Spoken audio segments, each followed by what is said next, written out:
जनरतं तपस्वी वाग्वेदाम्बरं नारदं परिपप्रच्छ वाल्मीकिर्मुनिपुङ्गवं श्रीरघुनन्दन परब्रह्मणे नमः। पारायणमारभेताम्। श्रीगुरुभ्यो नमः। श्रीरामाय नमः।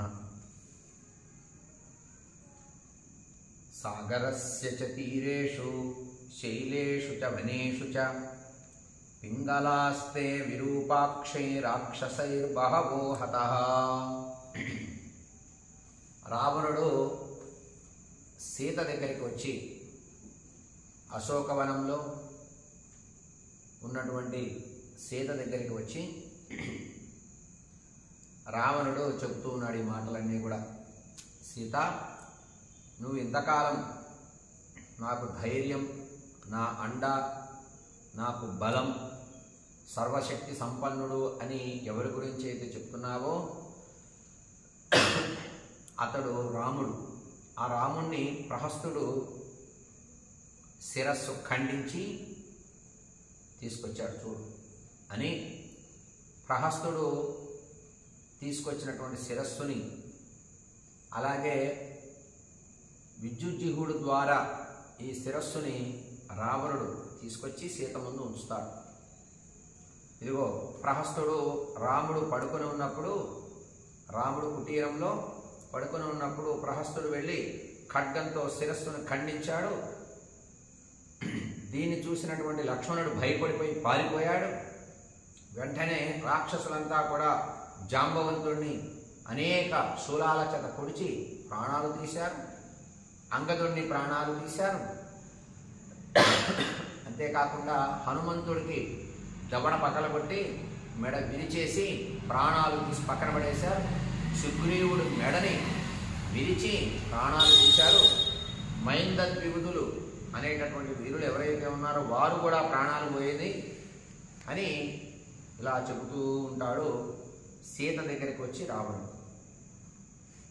అంతేకాదు, సీత సముద్ర తీరంలో ఉన్నటువంటి అనేక మంది వానరులంతా కూడా రాక్షసుల చేతుల్లో ప్రాణాలు వదిలారు.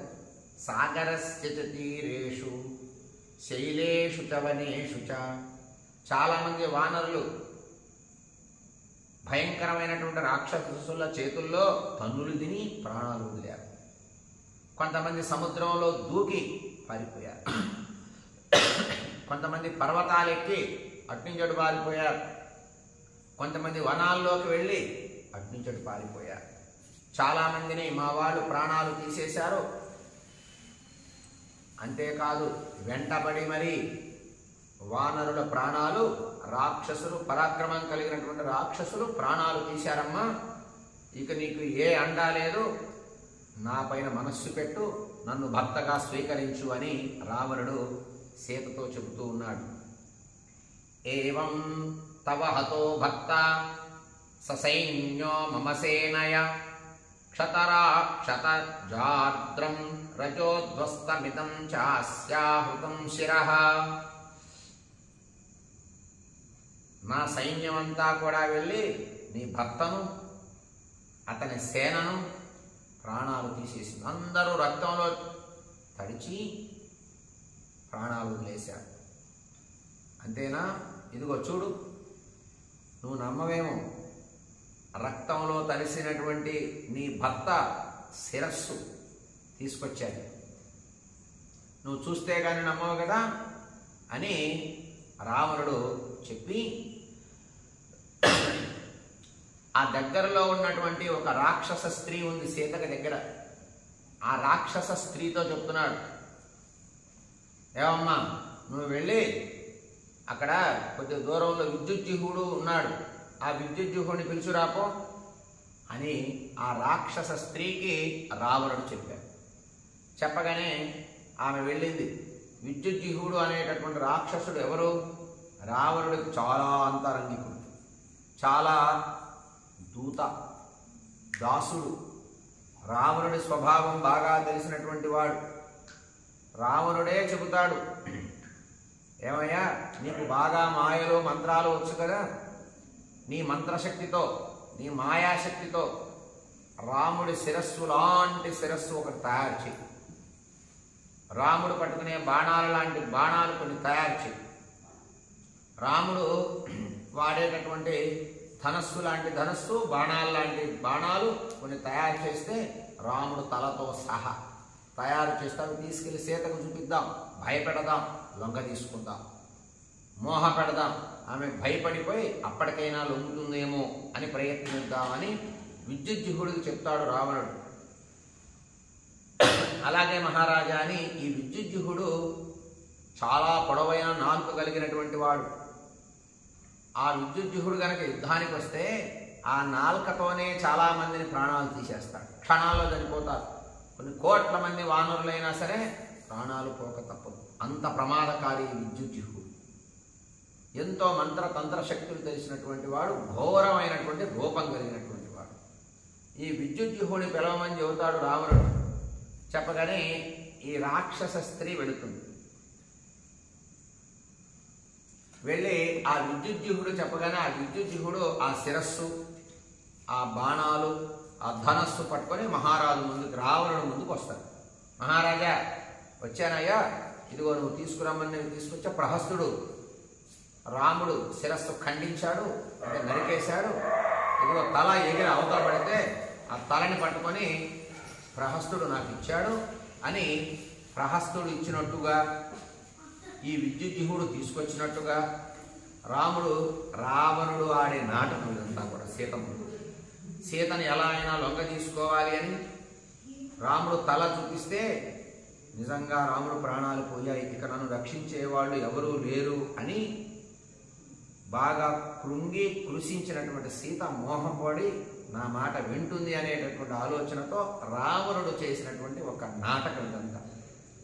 ఈ నాటక ప్రకారంగా ప్రహస్తుడు రాముడు తలని ఖండించాడు, తెచ్చి నాకు ఇచ్చాడు అని విద్యుజ్జిహుడు చెప్పటం, ఆ విద్యుజ్జిహుడు తీసుకొచ్చాడని రావణుడికి ఇవ్వటం, ఈ రావణుడు సీతకు చూపించటం. ఇక్కడ జరిగేటటువంటి ఘట్టం మనకి ఈ యొక్క సర్గలో ఇలా కనబడుతూ ఉంది. విద్యుజ్జి ఏవం తవ హతో భర్త ససైన్యో మమ సేనయ.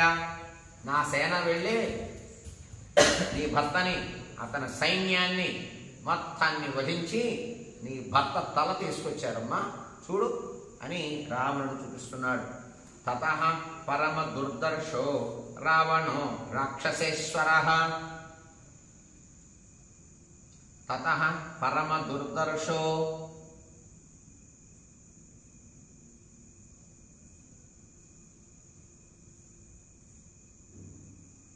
రావణో రాక్షసేశ్వరః.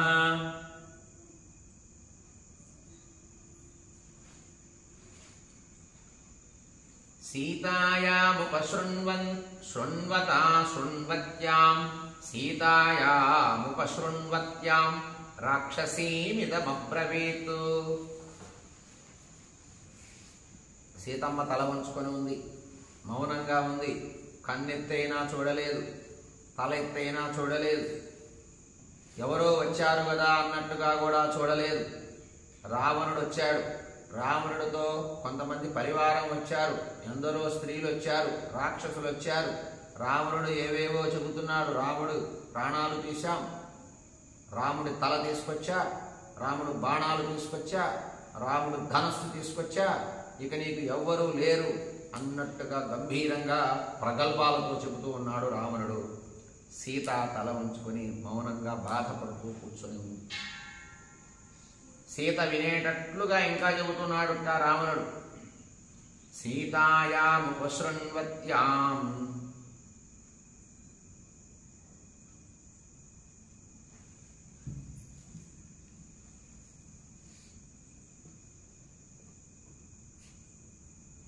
రాక్షసీమిదమబ్రవీత్.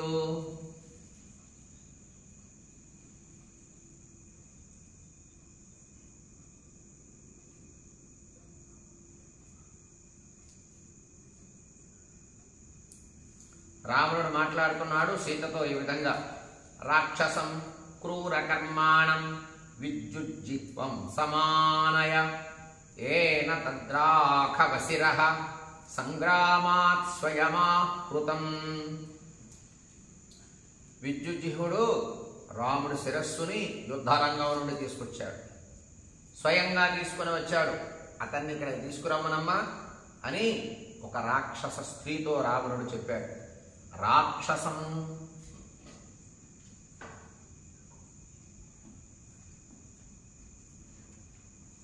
రాక్షసం క్రూర కర్మాణం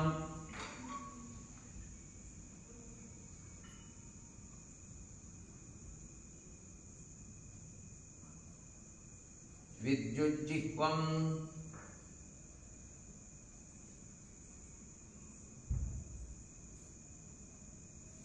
సమానయ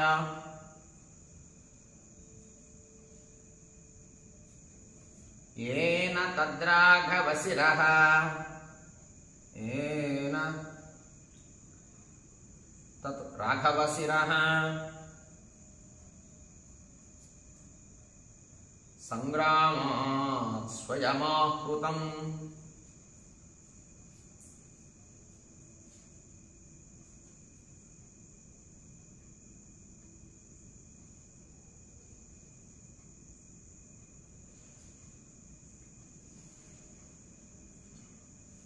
సంగ్రామం నుండి స్వయంగా విద్యుజ్జిహుడు యుద్ధరంగం నుండి రాముడు తలని తీసుకొచ్చాడు.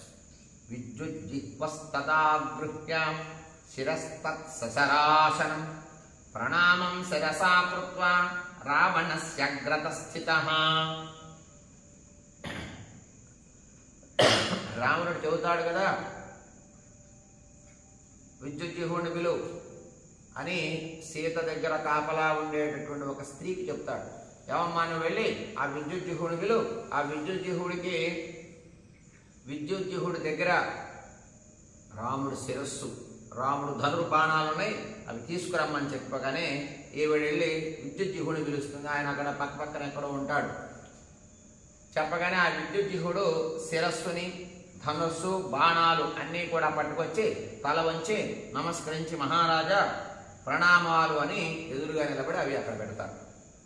విద్యుజ్జిహ్వస్తదాగృహ్య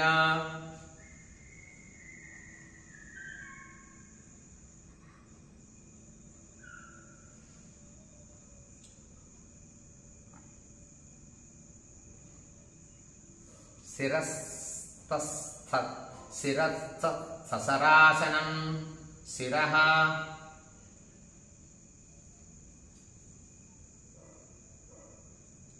శిరస్తత్సరాసరం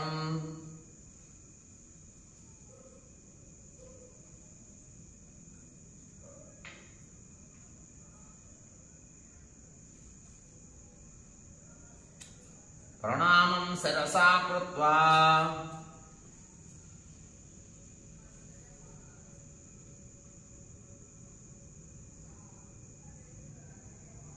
రావణస్యాగ్రతః స్థితః.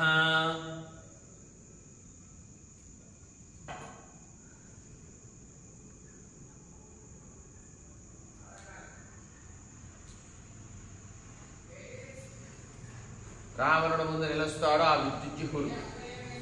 తమబ్రవీత్ తతో రాజా రావణో రాక్షసం స్థితం విద్యుజ్జిహ్వం మహాజిహ్వం సమీప పరివర్తినం. రావణుడు ముందుకు వస్తాడు. దగ్గరగా నిలిచి నమస్కరించి పెద్ద నాలుక కలిగినటువంటి వాడు విద్యుజ్జిహుడు. అంటే ప్రమాదకరమైనటువంటి నాలుక ఉన్నటువంటి వాడు ఈ విద్యుజ్జిహుడు. రూపమా ఘోరమైన రూపం, చూడటానికి వీలు కలగలేనంత వికృతమైన రూపం, పెద్ద నాలుక. ఆ నాలుక తగిలితే చాలు క్షణంలోనే ప్రాణాలు పోవాల్సింది ఎవడిపోయినా సరే, ఎంత బలవంతు శరీరం కలిగిన వాడైనా సరే. అటువంటి ప్రమాదకారి ఆ రాక్షసుడు విద్యుజ్జిహుడు అక్కడ నిలబడి నమస్కారం చేసి అక్కడ పెట్టి అంతర్ధానం అయిపోయాడు. విద్యుజ్జిహ్వస్తదాగృహ్య శిరసా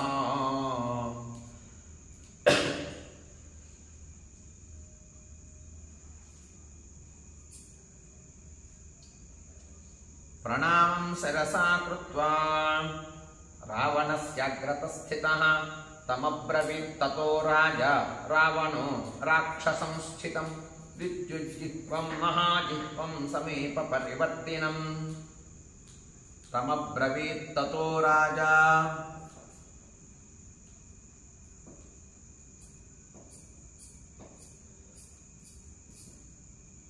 రావణో రాక్షసం స్థితం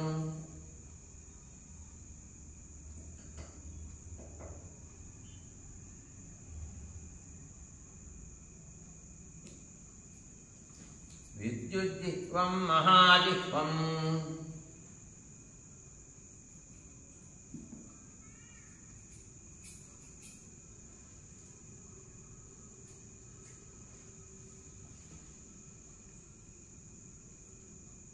సమీప పరివర్తినం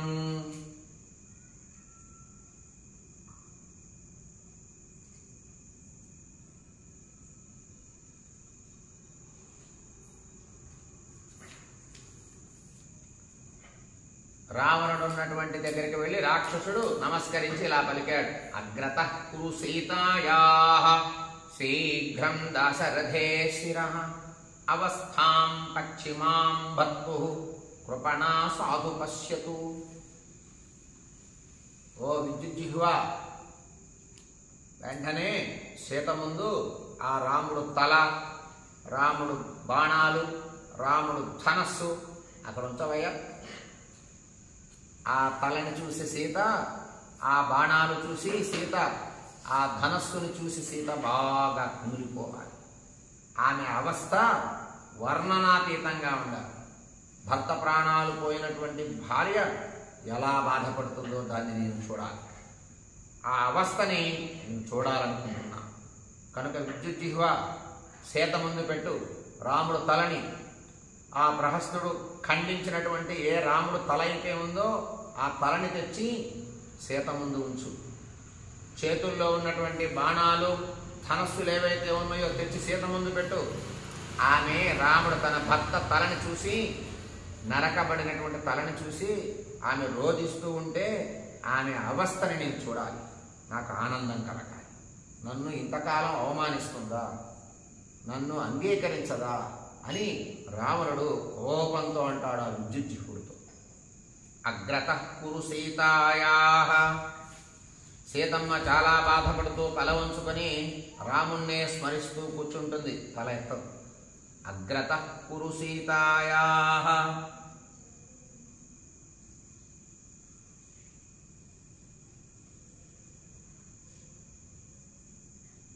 శీఘ్రం దాశరథే శిరః.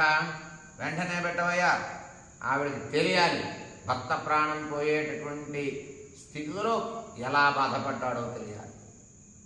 భర్త లేడు అనే విషయం తెలుసుకొని దుఃఖించే స్థితి నేను చూడాలి. ఆ దుఃఖాన్ని నేను బాగా పరిశీలించాలి.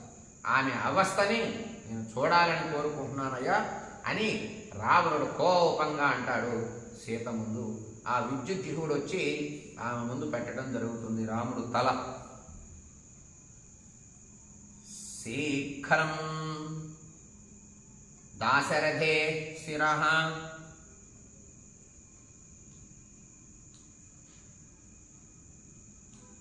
అవస్థాం పశ్చిమాం భక్తుః.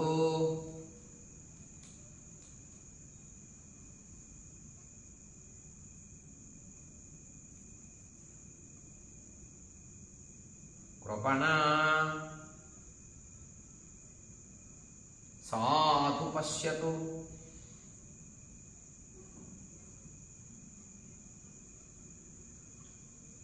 బాగా చూసుకుంటుంది.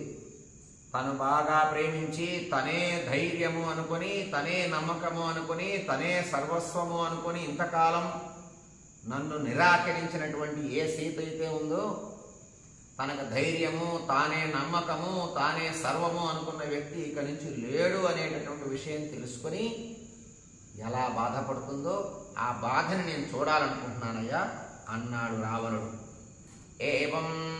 ఏవముక్తం తు తద్రక్షః శిరస్తత్ ప్రియదర్శనం ఉపనిక్షిప్య సీతాయాః క్షిప్రమంతదధీయత.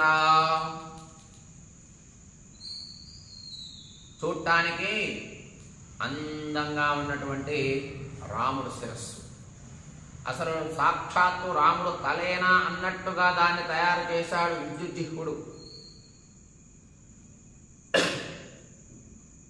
ఆ శిరస్సును పట్టుకొచ్చాడు, ఇలా జుట్టు పట్టుకొని తీసుకొచ్చి సీత దగ్గర ఉంచాడు. ఉంచి మహారాజా వందనం అని చెప్పేసి అక్కడి నుంచి అంతర్ధానం అయిపోయాడు ఈ విద్యుజ్జిహ్వుడు. ఏవముక్తంతు తద్రక్షః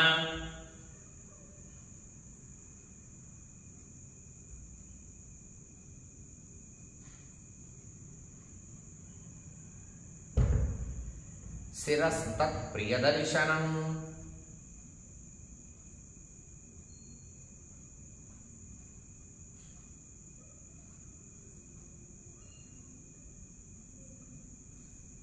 ఉపనిక్షిప్య సీతాయాః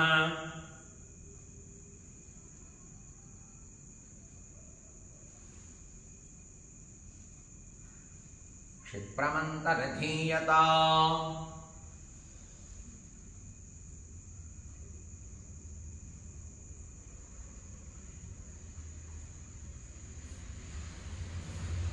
అంతర్ధానమైపోయాడు ఆ విద్యుజ్జిహుడు. రావణస్యాపి చిక్షేప భాస్వరం కార్ముకం మహతు త్రిషు లోకేషు విఖ్యాతం రామస్తేతదితి బ్రువన్.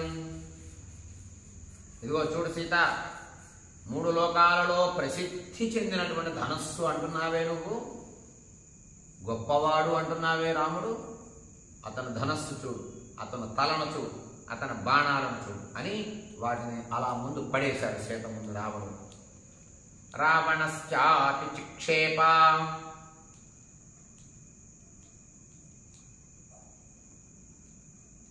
ఆ విద్యుజ్జిహ్వుడి దగ్గర నుండి ఆయన తెచ్చి అక్కడ పెట్టాడు రాక్షసుడు. ఆ బాణాలు ధనస్సులు తీసుకొని సీత తల ఎత్తట్లేదు కదా, విసిరేశాడు చూడమని. రావణశ్చాపి చిక్షేప.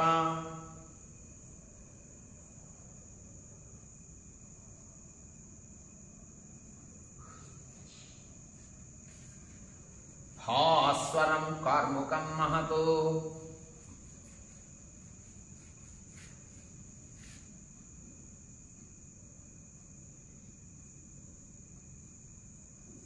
త్రిషు లోకేషు విఖ్యాతం.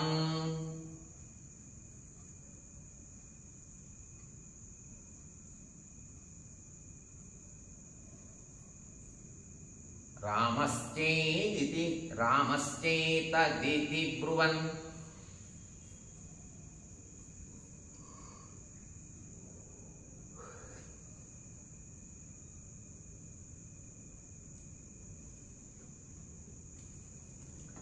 సీత ముందు వాటిని విసిరాడు రావణుడు. ఇదం తత్తవ రామస్య కార్ముకం జాసమావృతం ఇహ ప్రహస్తేనానీతం తం హత్వా నిశిమానుషం. నారి కట్టి ధనస్సు వాడతాడు కదా రాముడు, నారి కట్టినటువంటి ధనస్సు ఇదే చూడు. రాత్రి ఈ మానవుణ్ణి రాముణ్ణి ప్రహస్తుడు ప్రాణాలు తీశాడు. తీసుకొచ్చి ప్రాణాలు తీసిన తర్వాత ఆ తలని తీసుకొచ్చి ఇచ్చాడు అన్నాడు రావణుడు. ఇదం తత్తవ రామస్య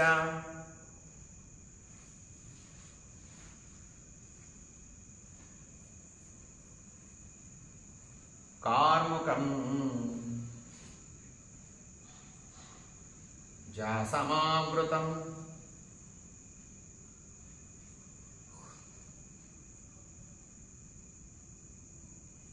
ఇహ ప్రహస్తేనానీతం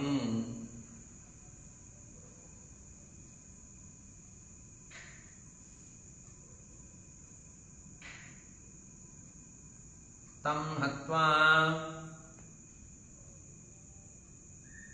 నిశి మానుషం.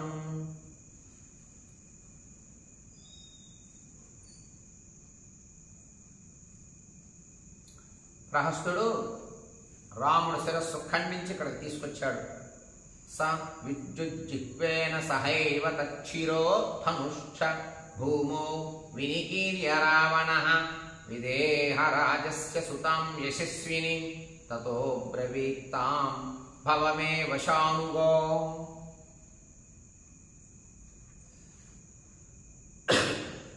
విద్యుజ్జిహుడు తెచ్చినటువంటి రాముడి తలని, బాణాలని, ధనస్సుని అక్కడ పెట్టి ధనస్సులన్నీ ఇసిరేశాడు సీత ముందు రావణుడు చూడమని. నీవు నాకు వశురాలు ఆగక తప్పదు, నీకు అండ ధైర్యం ఎవరూ లేరు సీత, నా మాటకు ఎదురు చెప్పక అని రావణుడు వాటిని విసిరేసి అలా నిలబడ్డాడు. స విద్యుజ్జిహ్వేన సహైవ తశ్చిరో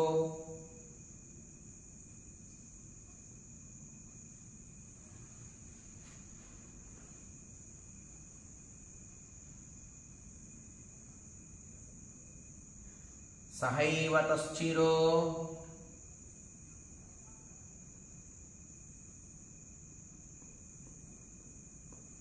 ధనుశ్చ భూమౌ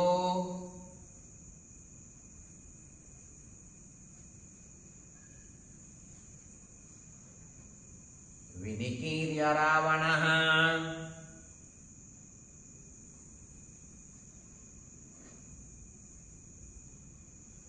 విదేహ రాజస్య సుతాం యశస్విని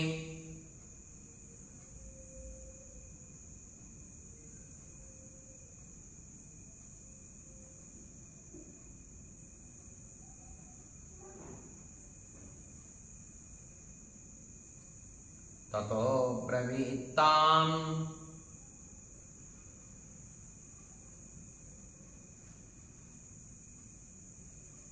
భవమే వశానుగా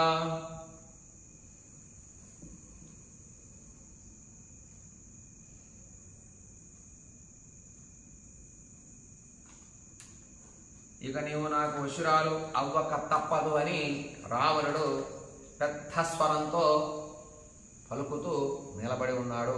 సీతమ్మ తల వంచుకొని ఉన్నది. ఇత్యార్షే శ్రీమద్ రామాయణే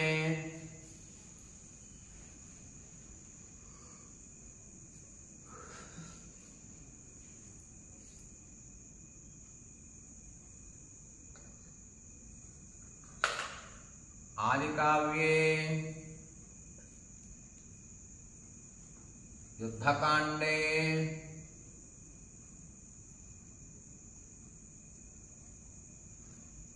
ఏకత్రింశः సర్గः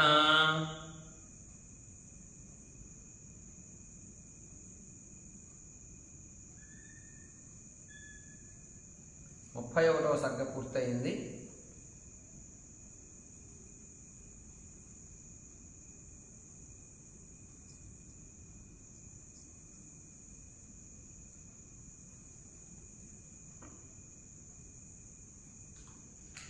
ఇప్పుడు 32వ సర్గ 32వ సర్గలోకి మనం 31వ సర్గ పూర్తి చేసుకొని 32వ సర్గలోకి వెళుతున్నాం పారాయణ చేసుకుంటూ.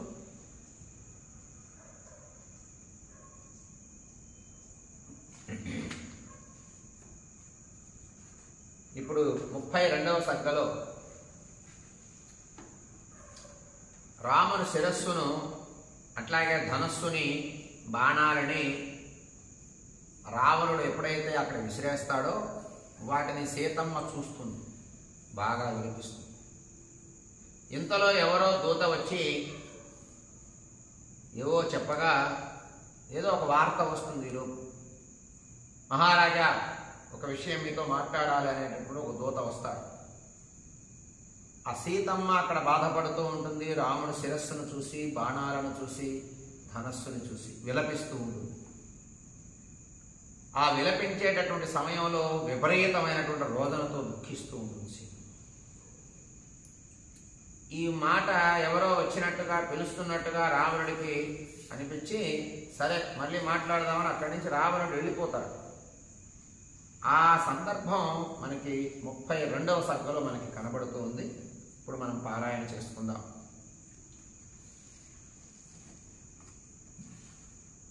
అథా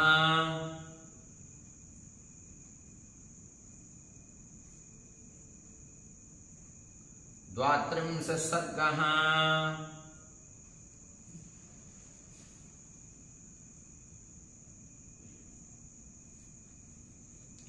రాముని శిరస్సును ధనస్సును చూసిన సీత విలపించుట. ఇంతలో ఎవరో దూత వచ్చి ఏదో చెప్పగా రావణుడు అక్కడి నుండి వెళ్ళిపోవుట.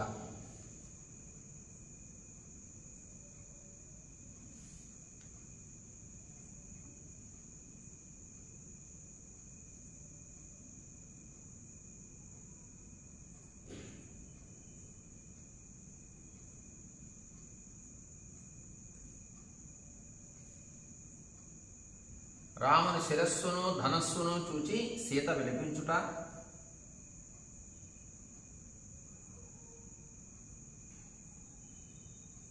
ఇంతలో ఎవరో దూత వచ్చి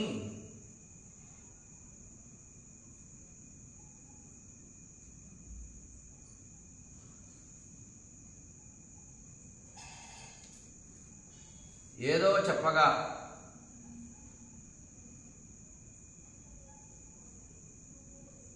రావణుడు అక్కడ నుండి వెళ్ళిపోవుట.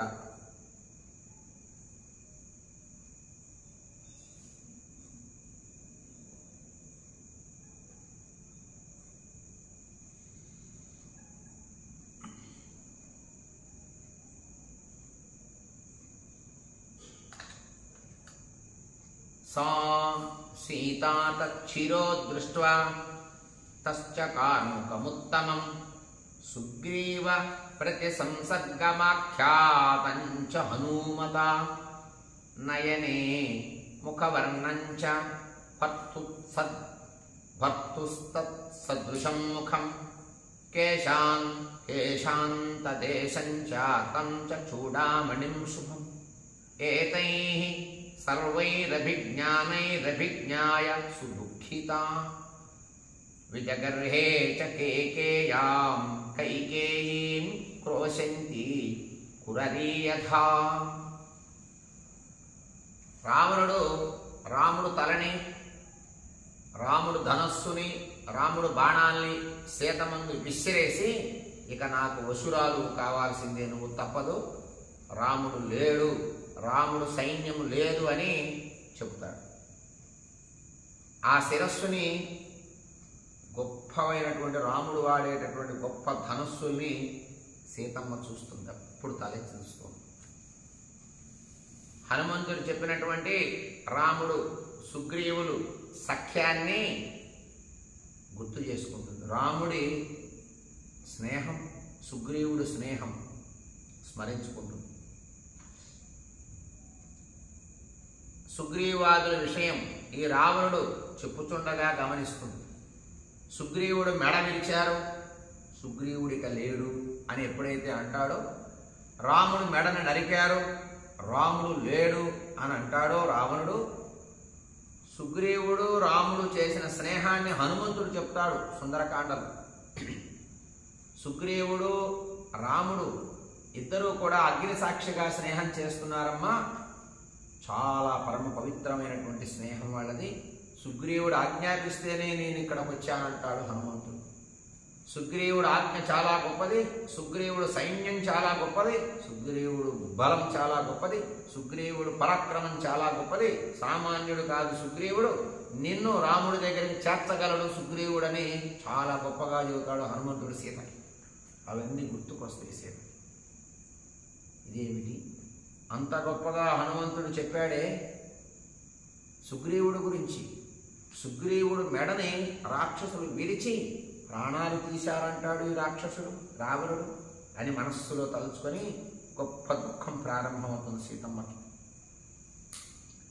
గమనిస్తూ ఆలోచిస్తుంది. ఆ యొక్క రావణుడు విసిరేసిన తలను చూస్తూ ఉంటుంది సీతమ్మ.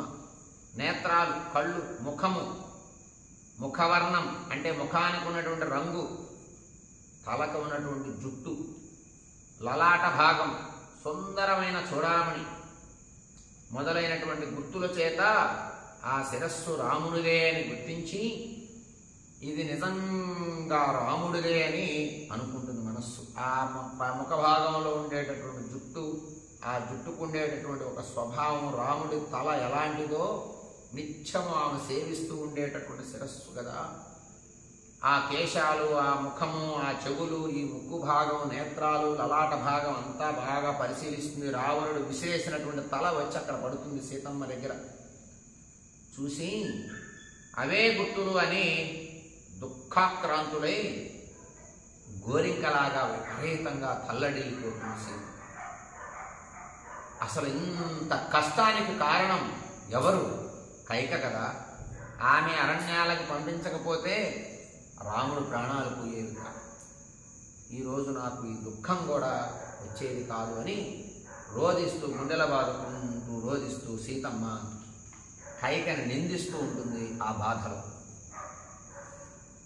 సకామా భవ కైకేయీ హతోయం కులనందనః.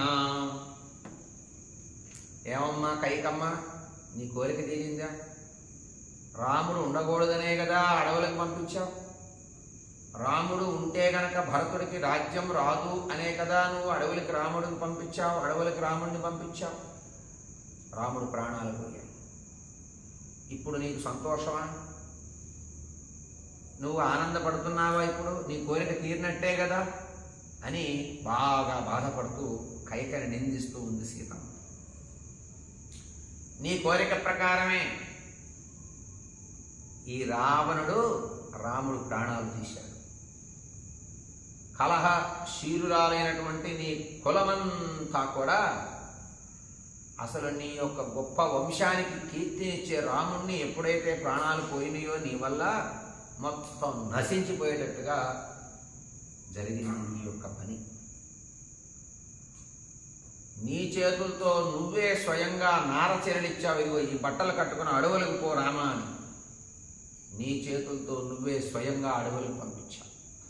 స్వయంగా నీవే ప్రాణాలు తీయించినట్టుగా ఇక్కడ ఉంది. నీ కోరిక నెరవేరిందా అని సీతమ్మ రోధిస్తూ ఉంది. ఎవరికి చెప్పుకోవాలో తెలియని పరిస్థితి. అందరూ రాక్షస స్త్రీలే, తన వాళ్ళంటూ ఎవరూ లేరు, తన గురించి అడిగేవాళ్ళు లేరు. భర్త ఇక లేడు అనేటటువంటి విషయం తెలుసుకుంది. రావణుడు చెప్పిన మాటల ప్రకారం సాక్ష్యంగా రాముడు తలలాంటి తలని తెచ్చి అక్కడ పెట్టాడు. రాముడు పట్టుకునే బాణాల లాంటి బాణాలు అక్కడ కళ్ళ ముందు పెట్టాడు. ధనస్సును పెట్టాడు. అవి చూసి ఆమె గుండె పగిలిపోయేట్టు రోధిస్తూ ఉంది సీత. పలుకుచూ వణికిపోయింది, ఒళ్ళంతా జల్దరించిపోయింది. ఆమెకి వణికిపోయి నేల మీద పడి బొర్లాడుతూ దుఃఖిస్తూ ఉంది సీత. అయ్యో ఏమిటి పరిస్థితి అని ఏం చెప్పాలో అర్థం కాని, ఏమి చెప్పుకోవాలో అర్థం కాకుండా కైకని నిందిస్తూ ఉంది. నేత్రాలు గొప్ప నేత్రాలు సీతమ్మవి. దుఃఖించి దుఃఖించి దుఃఖించి దుఃఖించి రావణుడిలో పక్కడి నుంచి వెళ్ళిపోయాడు. వెళ్ళిపోయిన తర్వాత కాసేపటికి తెప్పరిల్లుకొని దగ్గరికి వెళ్ళింది. ఆ యొక్క తల దగ్గరికి, రాముడు తల దగ్గరికి వెళ్ళింది. రాముడు తలలాంటి తలని తెచ్చాడు కదా విద్యుజ్జిహ్వుడు. ఆ తల దగ్గరికి వెళ్ళి తెప్పరిల్లుకొని ఆ తలని చూస్తూ, ఓ రామ, ఎంత గొప్పవాడివయ్యాను. ఒక్కడవే 14,000 మంది కరదూషణాదుల్ని నువ్వు ఒక్కడవే నేల మీద నిలబడి ఎవరి సహాయము లేకుండా, తమ్ముడైన లక్ష్మణుడు కూడా పక్కన లేనటువంటి సమయంలో నువ్వు ఒక్కడవే వధించావే. నువ్వు అందరినీ రక్షిస్తానని వ్రతం పూనావు కదా, నీ ప్రాణాలు ఇలా పోయాయి. అంతేనా? ఈ స్థితిలో నేను చూడాల్సి వచ్చింది నిన్ను రామ అని సీతమ్మ రోధిస్తుంది. ప్రథమం మరణం నార్య భర్తుర్వై గుణ్యముచ్యతే సువృత్తః సాధువృత్తాయాః సంవృత్తస్త్వం మమగ్రతః. సీతమ్మ బాధపడుతూ రోధిస్తూ దుఃఖిస్తూ, భార్య దోషం ఉంటే భర్త ముందు మరణిస్తాడు. భార్యకి కనుక పుణ్యం ఉంటే భర్త మరణించడు కదా పెద్దవాళ్ళు అంటారు. భార్యకి కనుక పుణ్యం ఉంటే భర్త మరణించడు. నాకు పుణ్యం లేదు, అందుకే నువ్వు మరణించావా? లేకపోతే ఎలా జరిగింది? నాకు పుణ్యం లేదు, భాగ్యం లేదు, సౌభాగ్యం లేదు, నాకు ఇవి లేకపోబట్టే నా భర్త ప్రాణాలు పోయాయా అని సీతలో సీతే తనకు తానే మాట్లాడుకుంటూ ఏడుస్తూ రోధిస్తూ రాముడు తల దగ్గరికి వెళ్ళి ఏమి చెప్పుకోవాలో అర్థం కాక దుఃఖిస్తూ ఉంది. మంచి నడవడిక కలిగిన అటువంటి వాడు కదా నువ్వు, నాకంటే ముందు ఎలా మరణించావయ్యా? నాకు పుణ్యం లేకపోబట్టి నువ్వు ప్రాణాలు పోయాయా నీకు అని సీతమ్మ బాగా దుఃఖపడుతుంది. ఉద్దిష్టం దీర్ఘమాయుస్తే దైవజ్ఞైరపి రాఘవ అనృతం వచనం తేషామల్పాయురపి రాఘవ. రామ, సీతమ్మ బాధపడుతూ ఆ తలతో మాట్లాడుతోంది. రాముడు తలలాంటి తలని రావణుడు విసిరేశాడు కదా, తల దగ్గరికి వెళ్ళి మాట్లాడుతోంది. రామ, నీవు దీర్ఘాయుష్మంతుడు అని జ్యోతిష్కులు చెప్పారు. అప్పుడు ఏమైంది జ్యోతిష్యం? వాళ్ళ మాట అబద్ధమా? జ్యోతిష్యులు చెప్పారు రాముడికి అల్పాయుష్ కాదు అన్నారు, రాముడు దీర్ఘాయుష్మంతుడు అన్నారు, రాముడు పరాక్రమవంతుడు అన్నారు జ్యోతిష్కులు. దేవతలు కూడా రాముడిని ఎదిరించలేరు అన్నారు జ్యోతిష్కులు. ఇదేమిటి? నేను ఉండగానే నీ ప్రాణాలు పోయాయి, అల్పుడైన రాక్షసుడి చేతిలో ప్రాణాలు పోయాయి. ఏమిటి పరిస్థితి? జ్యోతిష్యం అబద్ధమా? పండితులు చెప్పిన మాట అబద్ధమైపోయిందా? అల్పాయుర్ధాయువంతుడు అయిపోయావు, ఏమిటి పరిస్థితి అని చాలా కింద పడుతూ ఉంది, ఏడుస్తూ ఉంది, దుఃఖిస్తూ ఉంది, రోధిస్తూ ఉంది. నీతి శాస్త్రాలన్నీ కూడా చెప్పాను కదా,